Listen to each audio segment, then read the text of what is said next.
I was decorating the house for Christmas, opened the window, and overheard my sister. I don't want to spend Christmas with that loser, Mom replied, just until she pays for the house renovation. I smiled and planned my next move. I was standing on a ladder, hanging Christmas lights, when I opened the kitchen window for air and heard my sister's voice drift up from the backyard below. I don't want to spend Christmas with that loser. My hand froze on the strand of lights. That was Rachel's voice, my younger sister, the golden child who could do no wrong. Mom's response came quieter, but clear enough. Just until she pays for the house renovation. Then we can drop her. The ornament I'd been holding slipped from my fingers. I caught it an inch from the floor, my heart hammering so hard I thought they might hear it 2 stories down. They were talking about me. How much longer do I have to pretend? Rachel whined. She's so pathetic, Mom. Always trying so hard to be part of this family. It's embarrassing. The contractor says 2 more payments, Mom said. I could hear her lighting a cigarette, the click of the lighter, the exhale. 15,000 each. Then we're done with her. Completely. I climbed down from the ladder slowly, carefully, like I was defusing a bomb. My legs felt disconnected from my body. The Christmas music playing from the living room, Jingle Bell Rock, suddenly sounded obscene. 6 months. I'd been paying for their house renovation for 6 months. It started in May. Mom had called me crying, which wasn't unusual, but this time felt different, desperate. The roof is leaking into the living room, she'd sobbed. The kitchen ceiling is going to collapse. I can't afford to fix it. I raised you girls alone after your father died. I sacrificed everything. Please, honey, you're the only one who can help me. Rachel was in grad school, Mom explained. She couldn't be expected to contribute. But me? I had a good job, a software engineer at a mid-sized tech firm. I was comfortable. Comfortable. That's what she'd called it. So I'd said yes. Of course I'd said yes. You don't let your mother's house fall apart around her. The first payment was $15,000. My entire savings account, wiped clean in one transfer. Mom had hugged me so tight I couldn't breathe. You're saving my life, she'd whispered. The second payment came from my emergency fund. Another $15,000. Mom had made her famous lasagna that night, the one she used to make for my birthday when I was little. Family takes care of family, she'd said, squeezing my hand across the table. The third and fourth payments, $30,000 total, had come from my 401k, early withdrawal, penalties and all. I'd been eating ramen and peanut butter sandwiches for 2 months to make my rent. I'd canceled my gym membership, stopped buying coffee, wore the same 3 outfits to work on rotation because I couldn't afford new clothes, but it was worth it, I'd told myself, because I was helping my mom, because family comes first, because maybe finally I'd be the daughter she could be proud of, instead of the one who always fell short of perfect Rachel. I stood in the kitchen now, still holding that ornament, and looked at the half-decorated room. The tree I'd bought with my last discretionary $100. The garland I'd spent 3 hours hanging. The cookies I'd stayed up until midnight baking because Mom mentioned she missed my chocolate chip recipe. Loser. Pathetic. Always trying so hard. My phone was in my pocket. I pulled it out, opened the voice recorder app, and very quietly opened the window again. The December air bit at my face. Can't believe she actually drained her retirement, Rachel was saying. Who does that? Someone who's desperate to be loved, Mom replied. Her voice had that clinical detachment she used when talking about other people's problems. I'd never heard her use it about me. It's sad, really, but useful. Do you think she suspects anything? God, no, she's too busy playing happy family. Did you see her Facebook post last week? So grateful for my amazing mom, with about 50 heart emojis. It's mortifying. They both laughed. I recorded for 3 more minutes, Rachel complaining about having to fake nice through Christmas dinner, Mom describing how she'd already told her friends she was planning to downsize and wouldn't have room for me to visit anymore. Then I closed the window, stopped the recording, and saved it to 3 different cloud services. My hands weren't shaking. That surprised me. I felt calm, cold, like something inside me had crystallized into ice. I went back to decorating the house, hung every light, placed every ornament. By the time they came back inside an hour later, the house looked like a Christmas catalog explosion. "Oh, honey, it's beautiful," Mom exclaimed, pressing her hand to her chest like she might cry from joy. Rachel gave me a tight smile. "You really went all out." "Well," I said brightly, "it's Christmas. Family time is so important." That night at dinner, I was positively effervescent. I complimented the pot roast, asked Rachel about her thesis, told Mom the new kitchen backsplash was stunning. "The contractor did amazing work," I said. "It'll be perfect when it's all finished." Mom beamed at me. "Only 2 more payments, and everything will be done. I can't thank you enough, sweetie." "Anything for family," I replied, watching Rachel nearly choke on her wine. I left at 9, claiming I had an early morning. Mom hugged me goodbye, one of those long, tight hugs that used to make me feel safe. Now it just felt like performance art. "I love you," she said into my shoulder. "I know," I replied. Not, "I love you too," just, "I know." She didn't notice. The next morning, Saturday, I woke up at 6 a.m. and made coffee. Then I opened my laptop and got to work. First, the contractor. I'd been writing the checks directly to him, so I had his number saved. I called at 7:30. "James, this is Sarah Chen. I've been paying for the renovation at 847 127 Maple Street. Oh, hi, Sarah. Yeah, we're about 70% complete. Just need those last 2 payments to finish up the kitchen and repair the... I'm canceling the remaining payments. Effective immediately. Silence. Then, I'm sorry, what? The project is over. I won't be making any more payments. But there's still $30,000 of work to complete. The contract is between you and the homeowner. That's my mother, Diane Chen, not me. I was paying as a courtesy, but I'm done now. Send her the bill for the remaining balance. Ms. Chen, I don't think you understand. We've already ordered materials. I've got subcontractors scheduled. The kitchen doesn't have a functional sink yet. The roof still has. That sounds like something you should discuss with Diane, not me. Goodbye, James. I hung up before he could respond. Second, the bank. I drove to the branch that opened at 8 a.m. and waited in my car until the doors unlocked. When I walked in, I went straight to a personal banker, a woman named Patricia who'd helped me set up my savings account 7 years ago. I need to remove myself from a joint checking account, I said. She pulled up the account. It was the one I'd been on since Dad died 12 years ago. Mom had added me for emergencies, so I could pay bills if anything happened to her, she'd said, so I could help out. Before I remove myself, I said carefully, I need to make a withdrawal. Of course. How much? $8,000. Patricia glanced at the screen. The account had about $11,000 total. That's a substantial portion of the balance. Are you sure? Absolutely sure. And I have documentation that this is money I loaned the account holder last year for property taxes. I pulled out my phone and showed her the text exchange from March 2024. Mom, honey, I'm $8K short for property taxes. Can you help me out? I'll pay you back as soon as my IRA dividend comes through. Me, of course. I'll transfer it today. Mom, you're a lifesaver. I'll pay you back in a few weeks. She never paid me back, I explained to Patricia. Called it helping family whenever I brought it up. But I have this text where she explicitly calls it a loan. Patricia looked uncomfortable, but nodded. Legally, as a joint account holder, you're entitled to withdraw these funds. I just want to make sure. I'm sure. She processed the withdrawal. Then she removed me from the account entirely. The whole thing took 20 minutes. Third, my apartment. I called my landlord from the bank parking lot. Tom, it's Sarah Chen in 4B. Is my lease renewal offer still available? The 2-year? Sure, but I thought you said you were moving in with family? Change of plans. I'd like to stay. Can you send me the paperwork today? You got it. I'll email it this afternoon. Done. I spent the rest of Saturday organizing documents. Every check I'd written for the renovation, saved as PDFs. Every text message from Mom about the house backed up. The recording from yesterday transcribed by an AI service so I had both audio and written proof. Bank statements showing the cash transfer to Mom last year. Everything went into a folder labeled Evidence. I also drafted an email, not to send yet, just to have ready. It listed every payment I'd made with dates and amounts. Total, $63,000 when you included the property tax loan. The email explained, in calm, professional language, how I'd discovered I was being used, how I'd been called a loser and pathetic, how they'd been planning to cut me off the moment the money stopped flowing. I didn't send it, but I saved it in my drafts folder, addresses already filled in.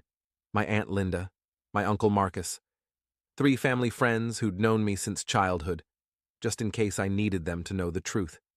Then I took a long, hot shower, ordered Thai food delivery, the expensive kind I hadn't let myself have in months, and watched a movie. I slept better than I had in half a year. Sunday morning, my phone started ringing at 8:47 a.m. Mom. I let it go to voicemail. She called again at 8:51, again at 8:55. At 9:02, I finally answered. What the hell did you do? I held the phone away from my ear. Even at a distance, her voice was loud enough to hurt. Good morning, Mom. What's wrong? James called me. He says you canceled the payments. He says the project is over unless I come up with $30,000. Oh, I said, pouring myself coffee with my free hand. Did he? You can't just stop paying. We had an agreement. Actually, I don't recall signing anything. Do you have our agreement in writing? What? No, but you promised. You said you'd help me finish the renovation. I said a lot of things. You said a lot of things, too. I took a sip of coffee. It was good. The fancy beans I'd splurged on yesterday. Like how you love me. How grateful you are. How family takes care of family. I am grateful. You know I am. Do I? Because funny story, Mom. When I was decorating the house Friday, you know, the house I've paid $60,000 to renovate, I opened the kitchen window, for air, and I heard something interesting. The line went completely silent. I heard you and Rachel, I continued, my voice still pleasant, still cheerful, talking about what a loser I am, how pathetic it is that I try so hard to be part of the family. How you're planning to drop me the second I make that last payment. Sarah, just until she pays for the house renovation, I quoted. Then we can drop her. Ring any bells? You're taking that out of context. What context makes it better? Please enlighten me. I was venting. You know how stressful the renovation has been. Your sister and I were just blowing off steam. For 3.5 minutes? I timed it, by the way. I also recorded it. Would you like me to send you the audio file? Another long silence. When she spoke again, her voice had changed. Higher, shakier. The voice she used when she wanted something. Honey, please. I know it sounded bad, but I didn't mean those things. Neither did Rachel. We were tired and… Where are you going to get $30,000? Mom? What? To finish the renovation. James needs $30,000 to complete the project. Where are you going to get it? I thought you… From me? The loser daughter? The pathetic one who tries too hard? Stop saying that. Why? Rachel said it. You agreed with her. You laughed about it. Sarah, please. Try, Rachel, I suggested. She's family too, right? Family takes care of family. Maybe she can drop out of grad school and get a job, drain her savings account, cash out her retirement fund at 25 years old. She can't do that? Why not? I did. That's different. You have a career. You can rebuild your savings. Can I? Because I've been eating ramen for 2 months. I canceled my health insurance because I couldn't afford the premiums and the renovation. My car needs a new transmission, but I'm driving it anyway and praying it doesn't die. I haven't bought new clothes in half a year. But sure, Mom, I can rebuild, while Rachel finishes her master's degree debt-free because you're paying her tuition. I'd figured that out last month when she mentioned her full-ride scholarship. I'd looked up the program. It wasn't a full ride. Mom had been covering the rest, about $30,000 a year. How did you… I'm a software engineer. I know how to research things. So here's what's going to happen. I'm done paying for the renovation. James will send you a bill for the remaining balance. You'll figure out how to pay it yourself, maybe take out a loan, maybe sell some of the jewelry Dad left you, maybe actually ask Rachel to contribute for once. I don't care. But I'm not giving you another cent. You're going to leave me with a half-finished house? The kitchen doesn't have a sink. The roof still leaks when it rains. Sounds like a you problem. How can you be so cruel? I laughed. Actually laughed. Mom, you used me for $63,000 while calling me a loser behind my back. You planned to cut me out of your life the moment I stopped being useful. And I'm the cruel one? 63, what are you talking about? The renovation was 60. Plus the $8,000 I loaned you for property taxes last year. Remember? You said you'd pay me back. You never did. So I took it back yesterday, from our joint account, before I removed myself from it entirely. You what? I took back my money and closed the joint account. Well, removed myself from it. You still have about $3,000 left. Should cover groceries for a while. You can't do that. That's my money. Actually, as a joint account holder, I was legally entitled to withdraw those funds, especially since I have written proof from you calling it a loan. But if you think I stole from you, feel free to call the police. I've got a lawyer on standby who'd love to review my documentation. I didn't actually have a lawyer on standby, but she didn't need to know that. You've ruined everything. How am I supposed to pay for the renovation now? How am I supposed to fix the house? I don't know, Mom. Maybe you should have thought about that before you decided to use your daughter as a piggy bank while mocking her for being stupid enough to help. I never called you stupid. You're right. You called me pathetic and a loser. And desperate to be loved. I believe your exact words were, "It's sad, really, but useful." She made a choking sound. Here's what I'm offering, I said, my voice going cold. You're going to hang up this phone. You're going to tell Rachel that I overheard your conversation and I'm no longer paying for the renovation.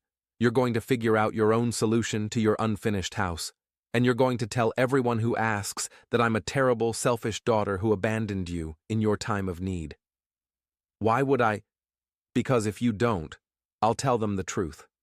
I'll send them the recording of you and Rachel calling me a loser and plotting to dump me. I'll show them the bank statements proving I paid $63,000 to help you. I'll let them know that you lied about being broke while paying Rachel's grad school tuition, and then everyone will know exactly what kind of mother you are. You wouldn't. Try me. I've already got an email drafted. Aunt Linda, Uncle Marcus, the Johnsons, the Parkers, everyone at church. One click, Mom. That's all it takes. Sarah, goodbye, Mom. Don't call me again unless you want that email sent. I hung up. She tried calling back immediately. I declined the call. She tried again. I declined. On the third attempt, I blocked her number. 2 minutes later, my phone buzzed with a text from Rachel. What the hell did you do to Mom? She's freaking out. I replied, ask her about Friday, the conversation you two had in the backyard, the one where you called me a pathetic loser. 3 dots appeared, disappeared, appeared again. Then, that was just venting. You're seriously going to ruin Christmas over a misunderstanding? Misunderstanding? You said I was embarrassing, that I try too hard to be part of the family. Mom said I was desperate to be loved and sad but useful. Which part did I misunderstand? The dots appeared and disappeared 4 times before she responded, you weren't supposed to hear that. No shit. That's kind of the whole problem, Rachel. Mom needs that money. You can't just abandon her. Sure I can. Watch me. You're being a selfish bitch. I smiled at my phone and typed, and you're being exactly what I always knew you were. Don't contact me again. I blocked her number too. For about an hour, my phone stayed quiet. I did laundry, meal prepped for the week, finally had the mental space to think about something other than budgets and money transfers. Then my phone rang from a number I didn't recognize. I almost didn't answer, but something made me pick up. Sarah, it's James, the contractor. Hi, James. Look, I don't want to get in the middle of family drama, but I need to know what's happening. Your mother called me crying, saying you had a fight and she needs more time to come up with the money, but she's also hinting that maybe you'll change your mind. I've got subcontractors scheduled for next week and materials being delivered Wednesday. I need to know if this project is actually happening. It's not, I said firmly. Not with my money. If my mother wants to pay for it herself, that's between you and her. But James, get everything in writing, get a deposit up front, because I don't think she has $30,000, and I think she's been assuming I'd cave and pay anyway. He was quiet for a moment. She doesn't have it, does she? I genuinely don't know, but it's not my problem anymore. Can I ask what happened? You seemed so committed to this project.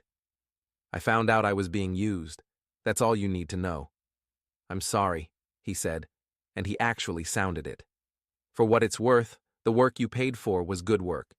The house looks great, even unfinished. Thanks, James. Good luck dealing with my mother.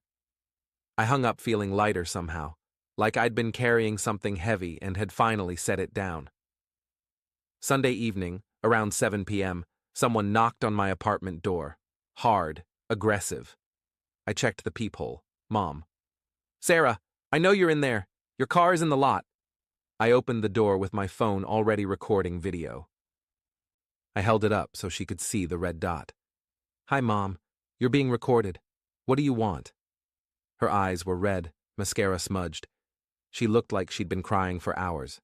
Part of me, the old part, the part that still wanted her approval, almost felt bad. Almost. You stole from me. I took back money I loaned you. There's a difference. That was a gift. That money was for family emergencies. Really? Because I have a text message from you from March 2024 where you explicitly call it a loan and promise to pay me back. Would you like me to show it to the police? Since you're throwing around the word stole? Her face went pale. I want to come in. We need to talk about this like adults. We can talk right here. You can stay in the hallway where there are witnesses and security cameras. Or you can leave. How did you become so cold? You taught me, Mom. You taught me that love is transactional, that family is only valuable when they're useful. You taught me really, really well. That's not... I never... You absolutely did. For 6 months, I was worthy of your love because I was paying for your renovation. I got weekly phone calls, dinner invitations. You made my favorite foods. But the moment I stopped being useful, you were planning to drop me. Just until she pays for the house renovation. Then we can drop her. Your words, Mom. Not mine. She tried a different tactic. The soft voice, the trembling lip. Honey, I'm sorry. I know what I said was horrible, But I was just stressed about money, and your sister was being difficult, and I lashed out. You know I didn't mean it. Except you did. And here's how I know, because you weren't lashing out. You were planning. The contractor says 2 more payments, then we're done with her, completely. That's not stress, Mom. That's premeditation. What do you want from me? You want me to grovel? Fine, I'm sorry. I'm so sorry. Please, just help me finish the renovation. We can work out a payment plan. I'll pay you back, I promise. Like you paid back the property tax loan? She flinched. Here's what's going to happen, I said, keeping my voice level. You're going to leave. You're going to figure out your own renovation. And you're going to tell everyone who asks that I'm a terrible daughter who abandoned you in your time of need. Why would I say that? Because the alternative is, I tell everyone the truth.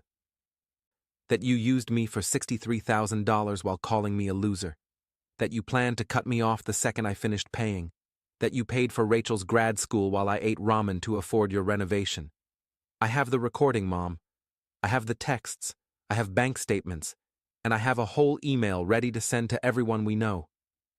I held up my phone again, showing her the drafted email in my outbox. Her mouth opened. Nothing came out. So what's it going to be? Do you want to be the poor mother with the ungrateful daughter? Or do you want to be the manipulative mother who got caught using her kid for cash? She stared at me for a long moment. Then, quietly, I raised you better than this. I laughed, a short, sharp sound. No, Mom, you didn't. You raised me to believe that love had to be earned through sacrifice. That I had to prove myself worthy of your attention. That family meant draining my bank account and eating dollar store pasta while you renovated your kitchen. You raised me to be useful. And when I'm not useful anymore, you taught me that I'm disposable. That's not fair. Life isn't fair. You taught me that too. I started to close the door, then stopped. One more thing. Oh, and Mom, Merry Christmas. Hope you enjoy it in your half-finished house, with Rachel, the daughter who actually matters. I closed the door. She stood there for a moment. I could see her shadow under the door. Then I heard footsteps walking away. I sat down on my couch, phone still in my hand, and realized I was shaking. Not from fear or sadness, from relief. For the first time in 6 months, I wasn't worried about making a payment. Wasn't calculating how much I could afford to give up. Wasn't trying to figure out how to make myself small enough, useful enough, valuable enough to deserve love. I was just done. Monday morning, I woke up to 47 text messages and 12 missed calls from various family members. My Aunt Linda, Uncle Marcus, Rachel's friend Ashley, who'd somehow gotten my number, even my cousin David, who I hadn't talked to in 3 years. The messages ranged from concerned, "Sarah, your mom says you two had a fight? What's going on?" to accusatory, "How could you abandon your mother like this, after everything she's done for you?" to straight-up abusive, "You're a selfish bitch and I hope you're happy ruining Christmas." That last one was from Rachel, texting from a different number since I'd blocked her original one.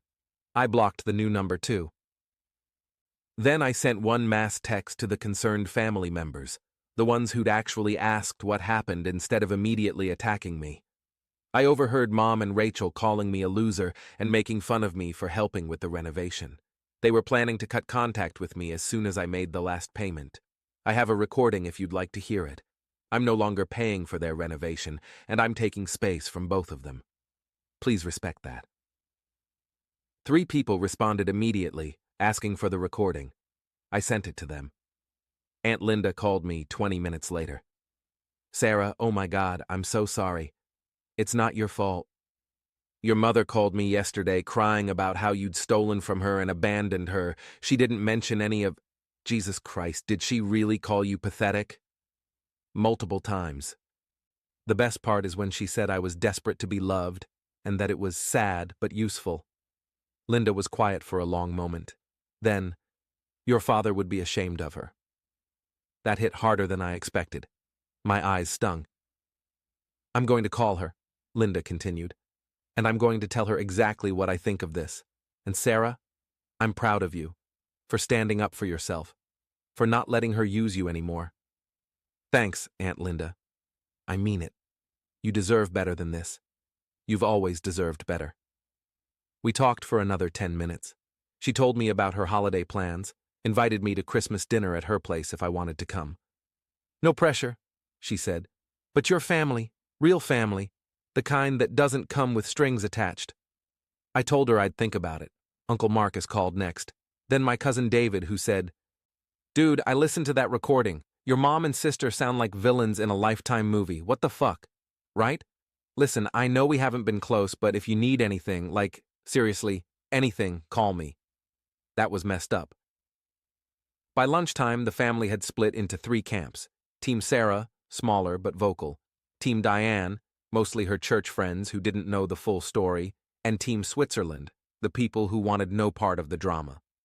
I appreciated Team Sarah. I understood Team Switzerland. And Team Diane could go to hell. Tuesday afternoon, I got a call from a number with my mom's area code but a business prefix. I answered cautiously. "Ms. Chen, this is Patricia Alvarez. I'm a mediator specializing in family disputes. Your mother hired me to facilitate a conversation between the two of you." "Did she?" "She's very concerned about your relationship and wants to work toward reconciliation. Would you be willing to meet with both of us for a mediation session?" "How much is she paying you?" "I'm sorry?" "For your services, how much is my mother paying you to facilitate this conversation?" "Our rate is $200 per hour, but I don't see how—" "So, she has money for a mediator, but not for the renovation she guilt-tripped me into paying for. Interesting. Ms. Chen, tell my mother that I'm not interested in mediation. I'm not interested in reconciliation. I'm interested in being left alone.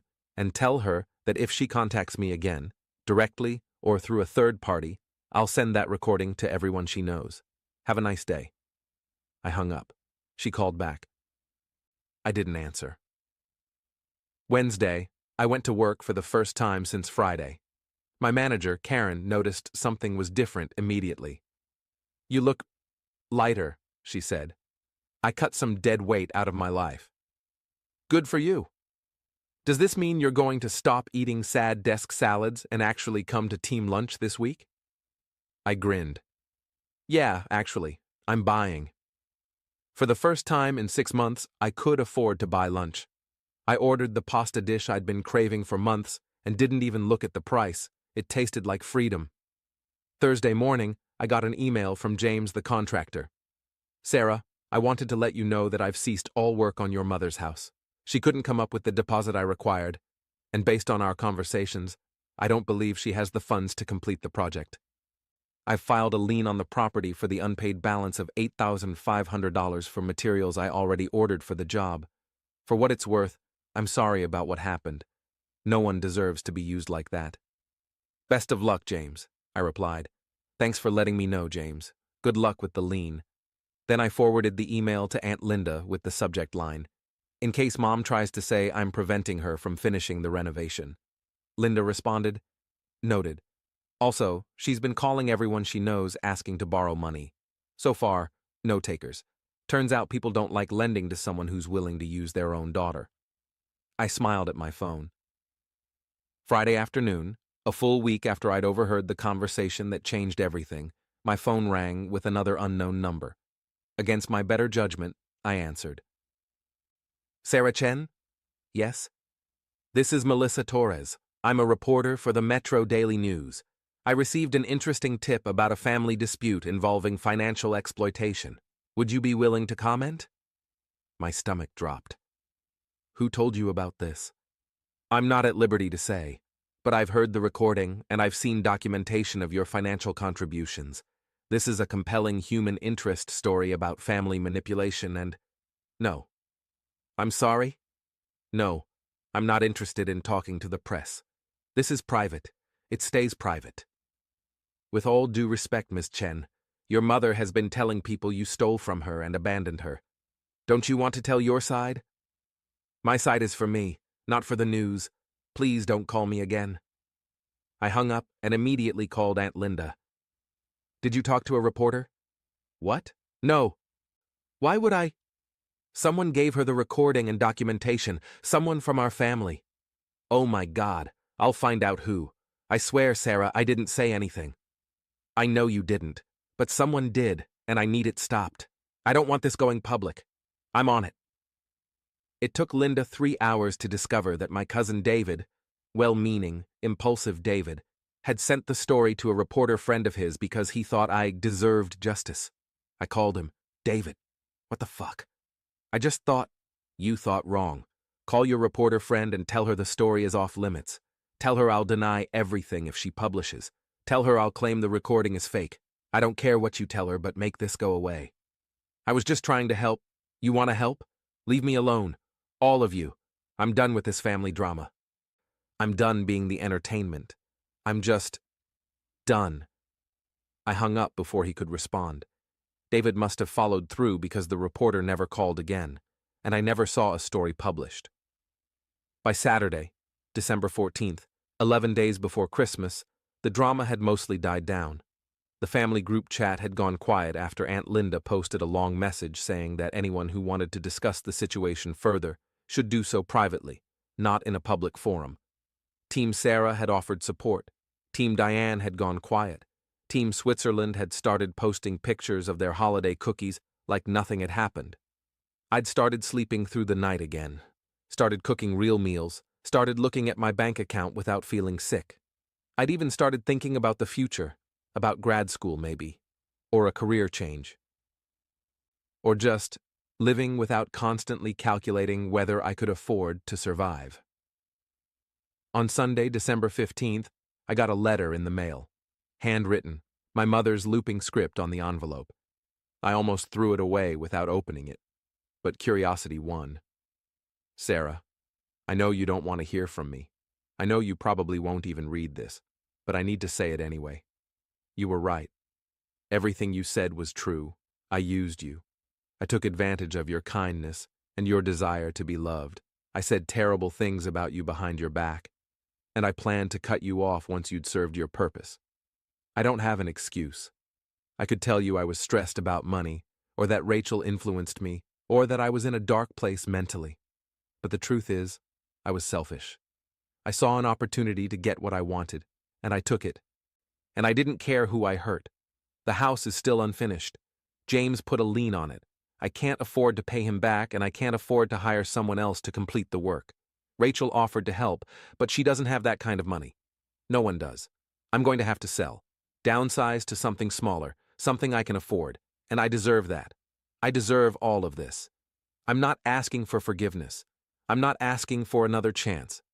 I'm just asking you to know that I'm sorry. Truly, deeply sorry. Not because I got caught. Not because I'm facing consequences. But because I hurt you. You deserved a mother who loved you unconditionally, who was proud of you, who valued you for who you are, not what you could give. I failed you. If you never want to speak to me again, I understand.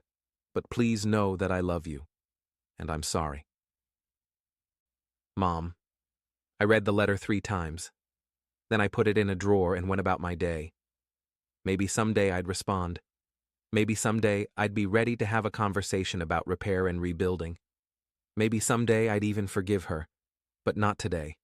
Today, I had my own life to rebuild. Christmas Day, I went to Aunt Linda's house. She'd invited 15 people, and it was chaotic and loud and wonderful. My cousin David apologized again, and I told him we were good. Just don't ever talk to reporters about me again.